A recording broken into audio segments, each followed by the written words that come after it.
Assalamualaikum warahmatullahi wabarakatuh. Baiklah, sebelumnya saya memperkenalkan diri terlebih dahulu. Saya Lusvita Kurnia, NIM 17003057 dan teman Saya Ulan Pusparani, NIM 17003078. Baik, kami kelompok akan mempresentasikan hasil laporan teknologi adaptif dan asistif, yaitu membuat alat bantu untuk berjalan dan berdiri bagi anak cerebral palsy dengan dosen pengampunya Bapak Safarudin MPD. Sebelum kelompok menjelaskan alat yang kelompok buat, saya terlebih dahulu menjelaskan yaitu pengertian cerebral palsy. Pengertian cerebral palsy ditinjau dari segi etiologi berasal dari dua kata, yaitu cerebral yang berasal dari cerebrum yang berarti otak, perkataan palsy yang berarti kekakuan. Memperhatikan peristilahan tersebut, maka secara harfiah istilah cerebral palsy dapat berarti kekakuan yang disebabkan oleh karena sebab-sebab yang terletak di dalam otak. Ganda Sumekar 2009 menyatakan bahwa cerebral palsy dibedakan menjadi 5 tipe. Yang pertama yaitu spastik, berarti mengejang. Anak yang spastik memiliki otot yang keras dan kadang-kadang kaku, serta tidak dapat menggerakkan anggota tubuh dengan baik. Gerakannya sering tersentak-sentak. Dan yang kedua ada choreatetoid, merupakan suatu istilah yang digunakan untuk seorang anak yang mempunyai gerakan-gerakan yang tiba-tiba dan tanpa disengaja. Pada seorang tipe ini, sukar sekali mengontrol kaki dan tangan dan dalam melakukan aktivitas. Dan selanjutnya ada aktasia.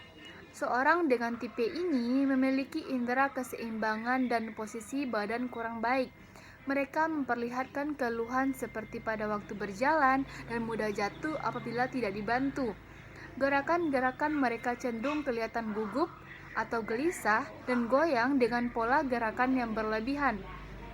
Mereka kelihatannya pada usaha untuk mengatasi daya tarik bumi dan berusaha untuk menstabilkan gerakan-gerakan tubuhnya. Dan selanjutnya itu ada tipe rigid, memperlihatkan kekakuan yang ekstrim pada anggota tubuh dan sendi-sendi dan sukar bergerak untuk waktu yang lama. Keadaan ini jarang terjadi. Nah, selanjutnya yaitu ada tremor. Menurut Halahan, jenis ini ditandai dengan gerakan-gerakan yang tidak berirama, tidak terkontrol, dan tremornya meningkat apabila anak berusaha untuk mengontrol gerakan-gerakannya. Dan selanjutnya yaitu ada tipe gabungan. Jenis cerebral palsy yang lain adalah jenis gabungan, misalnya gabungan antara spastik dengan tremor atau antara rigid dengan aktasia. Cerebral palsy dapat digolongkan atas golongan ringan dan golongan sedang dan golongan berat. Yang pertama, golongan ringan. Kategori golongan ringan adalah mereka yang dapat berjalan tanpa menggunakan alat, berbicara tegas, dapat menolong dirinya sendiri dalam kehidupan sehari-hari. Mereka dapat bersama-sama dengan anak normal lainnya, meskipun cacat, tetapi tidak mengganggu kehidupan dan pendidikannya. Oleh karena itu, mereka tidak memerlukan perhatian khusus.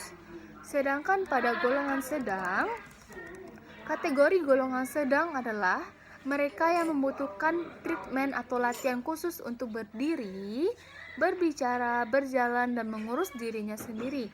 Golongan ini memerlukan alat-alat khusus seperti brace, crutch untuk memperbaiki kecacatannya.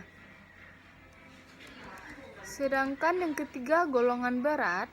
Kategori golongan berat adalah anak-anak cerebral palsy yang tetap membutuhkan perawatan tetap dalam ambulansi, bicara, dan menolong dirinya sendiri.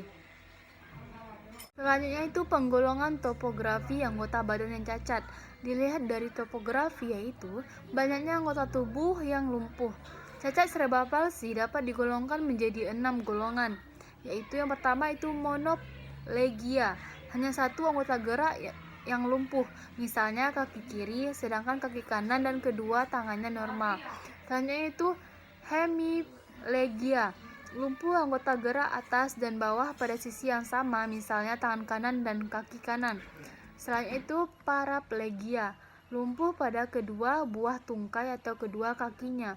Selanjutnya itu diplegia, lumpuh kedua tangan kanan dan kiri atau kedua kaki kanan dan kiri lumpuh. Lumpuh kedua kaki kanan dan kiri disebut juga paraplegia. Selanjutnya itu ada triplegia. 3 anggota gerak mengalami kelumpuhan, misalnya tangan dan kedua kakinya lumpuh, dan tangan kiri dan kedua kakinya lumpuh. Dan yang keenam ada quadriplegia. Anak jenis ini menderita kelumpuhan pada seluruh anggota gerakannya. Mereka cacat pada kedua tangan dan kakinya, kelumpuhan quadriplegia. Selanjutnya itu penggolongan fisiologi kelainan gerak. Dilihat dari segi letak kelainan di otak dan fungsi gerakannya motorik, anak cerebral palsy dibedakan atas. Yang pertama itu spastik. Spastik dapat diartikan dengan kaku kejang. Cerebral palsy jenis ini letak kelainannya terletak di tractus pyramidalis atau motor cortex.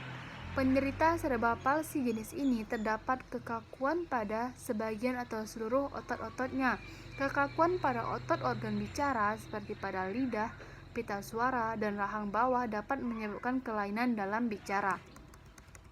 Selanjutnya yaitu dyskinesia, merupakan bentuk cerebral palsy yang ditandai dengan tidak adanya kontrol dan koordinasi gerak dalam diri individu cerebral palsy. Selanjutnya itu ada tremor.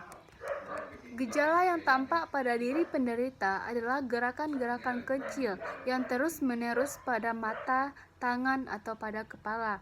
Selanjutnya itu ada aktasia, memiliki kelainan yang terletak di otak kecil.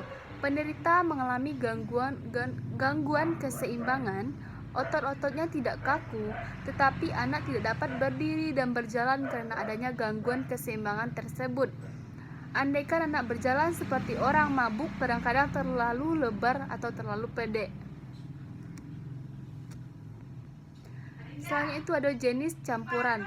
Cerebral palsy jenis campuran artinya pada seorang anak cerebral palsy menderita 2 atau 3 kelainan, misalnya spastik dan atetois atau tremor dengan spastik. Teknologi asistif dan adaptif memberikan pendidikan berkualitas kepada siswa di zaman informasi ini, menuntun guru untuk senantiasa mengikuti perkembangan teknologi. Sangat penting bagi guru untuk memiliki keterampilan teknologi yang dibutuhkan agar dapat memanfaatkan kekuatan komputer dan teknologi yang terkait dengannya untuk pengajaran yang efektif. Teknologi dalam komputer, jaringan informasi, dan multimedia akan memberikan akses kepada setiap orang di masyarakat untuk belajar. Dengan demikian, asistif teknologi pada hakikatnya adalah segala macam benda atau alat dengan cara dimodifikasi atau langsung digunakan untuk meningkatkan atau membantu orang yang berkebutuhan khusus. Baik, setelah saya menjelaskan pengertian teknologi serta pengertian cerebral palsy, saya akan menjelaskan kasus yang kami dapati di lapangan. Pada data studi kasus yang kami dapati di lapangan, kami mendapati seorang anak yang bernama Fatir Yutalova Aji yang sekolahnya di SLB 1 Padang dan tempat tanggal lahirnya pada Padang 22 Februari 2012, umur 8 tahun, jenis kelamin laki-laki, agama Islam, dan berada di kelas 1 SD. Alamat pada Jalan Raja Wali nomor 3 Andalas, Padang Timur. Fatir ini memiliki hambatan dalam berdiri dan berjalan. Fatir hanya bergantung kepada kursi roda saja dan tidak bisa melakukan aktivitas sehari-hari seperti pada anak normal lainnya. Baik, selanjutnya itu riwayat kelahiran. Perkembangan masa kehamilannya normal, tetapi usia kandungannya 8 bulan atau prematur. Dan tanda-tanda kelainan pada bayi yaitu seperti terjadinya masalah pada lambung serta BAB tidak lancar ke anus. Itu identitas orang tua atau wali.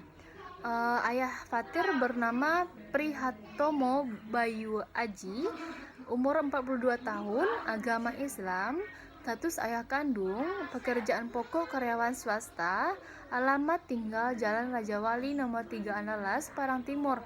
Sedangkan identitas ibu bernama Nur Tasmi, umur 41 tahun, agama Islam, status ibu kandung, pekerjaan pokok ibu rumah tangga, alamat tinggal Jalan Raja Wali nomor 3 Andalas, Padang Timur.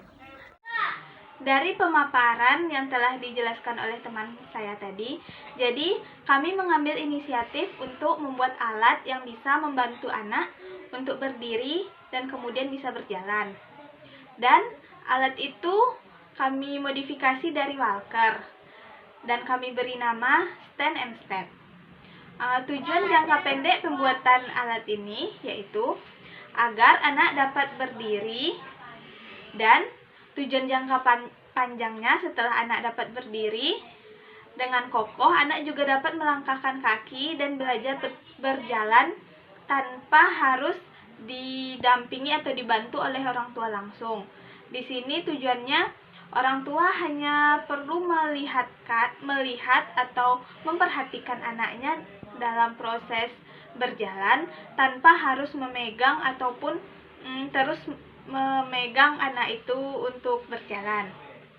Pada bagian bawah besi dekat roda, di sana dibuat agar besinya bisa dipanjang pendekkan sesuai dengan tinggi anak apabila anak itu telah bertambah tingginya dan alat itu masih digunakan. Jadi di situ dibuat lubang dan ada penguncinya agar bisa digeser tinggi pendeknya sesuai dengan keinginan dan kebutuhan anak. Alat dan bahan yang diperlukan dalam proses pembuatan alat ini, yang pertama besi pipa, kemudian roda, belt, dan jok baby walker. Di sini besi itu disesuaikan dengan tinggi anak.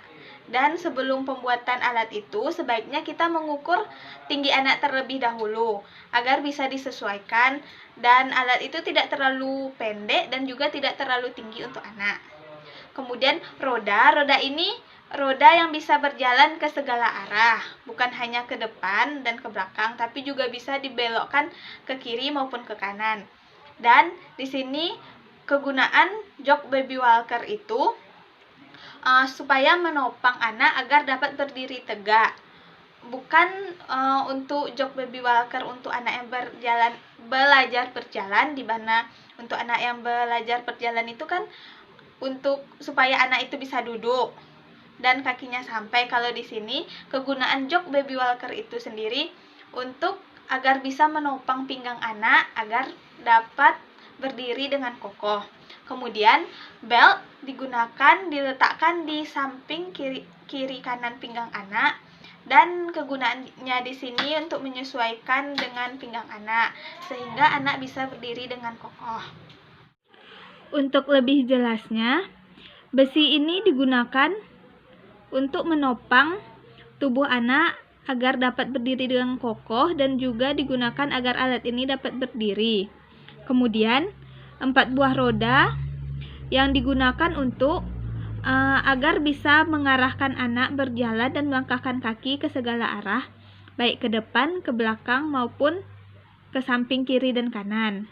Kemudian di sini jok baby walker ini dikaitkan dengan penopang yang ada di belakang dan di depan sehingga anak dapat berdiri, dan ini disesuaikan dengan tinggi besi yang di depan, belakang, samping, kiri, kanan ini disesuaikan dengan tinggi pinggang anak sehingga posisinya anak bisa berdiri dan tidak duduk. Kemudian yang dimaksud tadi dengan belt yang berada di sisi kiri kanan agar anak posisi pinggang anak lebih kuat dan erat dan disesuaikan dengan besar tubuh anak. Kemudian di sini kami letakkan pegangan 2 buah agar ketika berdiri itu anak punya tempat pegangan. Apabila anak masih ragu-ragu atau belum mampu, anak bisa memegangkan tangannya ke 2 buah tempat pegangan yang telah kami sediakan. Dan untuk pegangan di atas ini kami peruntukkan untuk orang tua apabila orang tua ingin membantu anaknya dalam proses belajar berjalan ini, sehingga orang tua mudah dan mempunyai pegangan yang tidak licin, dan juga kami desain agar nyaman dipegang. Kemudian yang bagian ini kami desain untuk ukuran tinggi yang diinginkan dan juga yang dibutuhkan oleh anak. Seperti yang dijelaskan tadi, di sini bisa di setel apakah mau dipertinggi ataupun diperpendek sesuai dengan kebutuhan anaknya. Pemaparan kami tadi, kami dari kelompok sangat berharap agar alat yang kami desain dan kami buat ini dapat berguna bagi anak khususnya cerebral palsy yang mengalami lemah otot, agar mampu untuk membantu anak itu dalam proses berdiri dan kemudian berjalan. Karena seperti yang kita ketahui dan seperti yang kasus kami dapati ini, anak itu tidak mampu untuk berdiri. Dan kami sangat-sangat berharap agar alat ini dapat bermanfaat dan membantu anak, agar anak dapat bersosialisasi dengan teman-teman sebayanya tanpa ragu-ragu untuk berteman dengan yang lain, dan juga dapat membantu orang tua dalam proses melatih anak agar terus bisa dapat berdiri dan berjalan tanpa orang tua khawatir anak ini tidak mampu melakukannya dan takut anak ini kenapa-napa. Karena di desain alat yang kami buat ini kami rancang keamanannya agar kokoh dapat berjalan seperti yang diharapkan. Sekian pemaparan desain alat kami.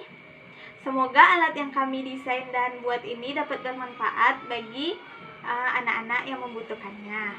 Saya Wulan Pusparani. Dan saya Luspita Kurnia. Assalamualaikum warahmatullahi wabarakatuh.